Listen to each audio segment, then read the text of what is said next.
reason that America wants a regime change in Iran is because Bibi Netanyahu is demanding it. And we also are completely done with the idea that, with these decades-long idea that we're doing it to spread democracy because we believe in international liberalism. There was no imminent threat to the United States when Trump made this decision to do what Bibi wanted. And I want to be clear here. This was not Trump's decision. It was Bibi Netanyahu's decision. And that is the reason that he did it. And we're very aware that Israel is dictating our foreign policy, and we would now like that to stop. Okay, but you wouldn't disagree, presumably, that Iran has been the main sponsor of terrorism in the Middle East through the Houthis, through Hezbollah, through Hamas. I mean, that's widely accepted and recognized. They've done Widely accepted. No, that's just kind of... Really?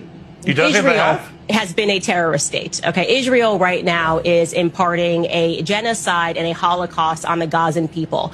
So I'm really over this idea like somehow Israel has the moral high ground and we have to get behind them. I didn't say that. We've got to go after the bad guys. So it's rich to me that people are concerned about Iran having nukes. But I'm concerned about Israel, who won't even admit that they have nukes, having nukes, while at the same time they are executing a genocide and a Holocaust in Gaza that the world is watching. So who's the bigger terrorist is the question. But when the leader of Iran says death to America, why doesn't that concern you? Why are they chanting death to America?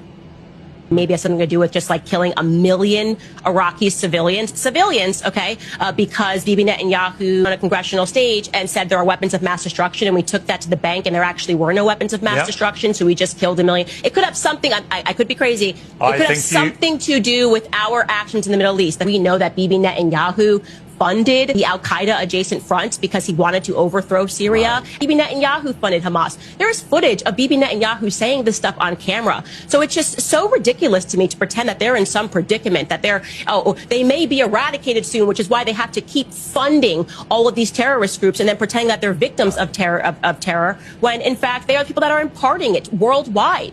Okay?